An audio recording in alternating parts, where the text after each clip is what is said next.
네, 여러분 안녕하십니까. 10월 13일 금요일 아침 매일 성경 묵상 함께 나누겠습니다. 오늘은 열왕기상 15장 25절에서 32절까지 말씀을 함께 보겠습니다. 제가 앞부분을 읽습니다. 유다 아사 왕 둘째 여로보암의 아들 나답이 이스라엘의 왕이 되어 2년 동안 이스라엘을 다스리니라. 그가 여호와 보시기에 악을 행하되 그의 아버지의 길로 행하며 그가 이스라엘에게 범하게 한 그 죄 중에 행한지라. 이에 이사갈 족속 아히야의 아들 바하사가 그를 모반하여 블레셋 사람에게 속한 기브돈에서 그를 죽였으니 이는 나답과 온 이스라엘이 기브돈을 애워싸고 있었음이더라. 아멘. 오늘 말씀을 통해 여로보암의 길과 하나님의 심판, 여로보암의 길과 하나님의 심판이라는 제목으로 말씀을 증거하겠습니다.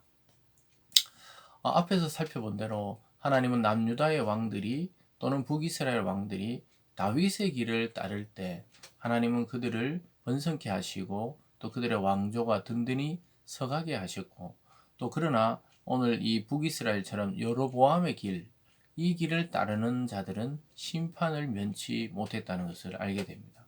그래서 우리가 열왕기를 지금 계속 왕들별로 살펴보고 있는데요.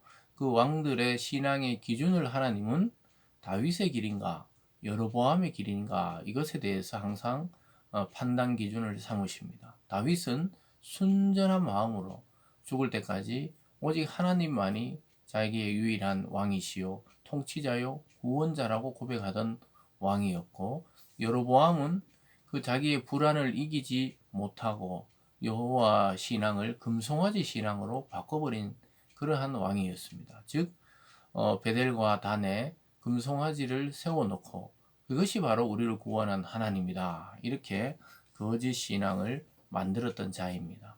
그래서 이스라엘은 중간 길이 없어요. 다윗의 길이냐 여로보암의 길이냐에 따라서 그 왕들의 신앙이 곧 백성 전체의 신앙으로 하나님이 평가하셨습니다.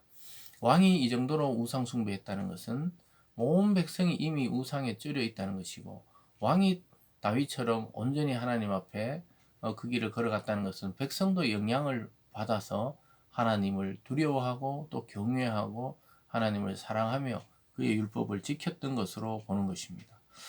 오늘날도 이와 다르지 않습니다. 물론 오늘날의 기준은 예수 그리스도가 신앙의 기준이요, 또 그를 따르고 그의 말씀을 순종하는 자들이 하나님의 백성이라 일컬어지고, 또 그와 다르게 그리스도의 길을 걷지 않고 자기 왕국을 이루는 사람들은 하나님이 반드시 심판한다고 말씀하고 있습니다.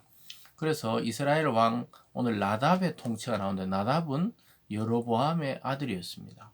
그래서 북이스라엘의 초대 왕인 여로보암의 아들이었는데, 이가 2년 동안 다스리다가 바하사라는 사람의 반역에 의해서 죽게 되고 여로보암의 왕조는 2대 만에 끝이 나는 것을 보게 됩니다.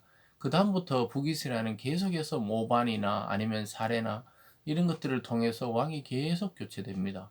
왜냐하면 하나님 나라에 정통성이 없는 그러한 나라에 있기 때문에 계속 분쟁과 모방과 또 음모에 의해서 왕조가 바뀌고 왕이 바뀌고 이런 것이 계속 반복되는 것을 보게 되는데, 그것이 바로 그 자체가 하나님의 심판이었다고 볼 수 있겠습니다. 26절을 보면요, 그가 여호와 보시기에 악을 행하되 그 아버지 길로 행하며 그가 이스라엘에게 범하게 한 그 죄 중에 행한지라. 그 자기 아버지가 금송아지 신앙이 있었으면 그것을 혁파하고 다시 예루살렘으로 가서 예배드려라, 이렇게 개혁을 해야 되는데, 그는 그의 아버지의 통치의 한계를 벗어나지 못하고 결국 자기 아버지와 똑같이 이스라엘 백성들을 우상 숭배하는 죄에 빠뜨리는 왕이 되고 말았던 것이죠. 그래서 하나님은 27절에 보면 이에 이사갈 족속 아히야의 아들 바하사가 그를 모반하여 블레셋 사람에게 속한 기브돈에서 그를 죽였으니 이는 나답과 온 이스라엘이 기브돈을 애워싸고 있었음이었더라.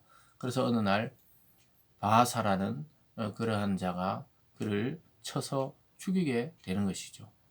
결국은 하나님이 선지자 아히야를 통해 여로보암에게 내리신 심판을 성취하고 있는 것입니다.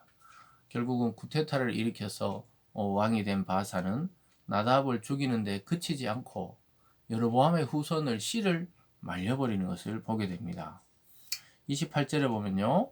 유다왕 아사 셋째 해 바사가 나답을 죽이고 대신하여 왕이 되고 왕이 될 때 여로보암의 온 집을 쳐서 생명 있는 자를 한 사람도 남기지 아니하고 다 멸하였는데 여호와께서 그의 종 실로 사람 아히야를 통하여 하신 말씀과 같이 되었으니 이렇게 말씀하고 있습니다.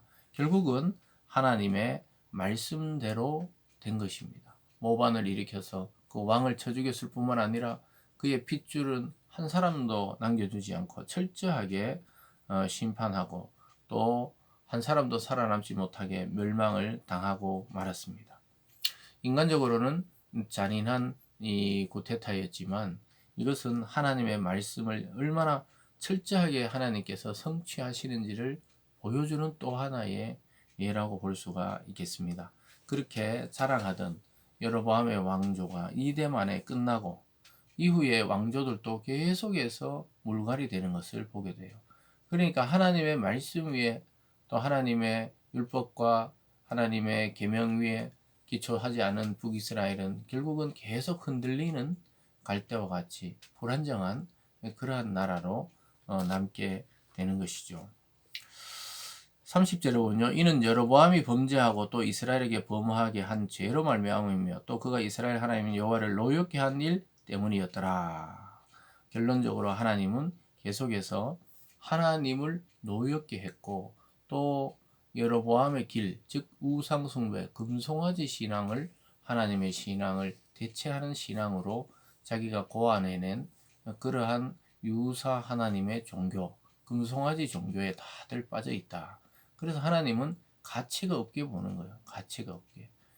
그래서 우리가 이러한 눈에 보이는 우상의 길을 지금은 걷지는 않지만 우리 마음속에 추구하는 것이 과연 어떠한 것인가를 우리는 늘 살펴야 합니다.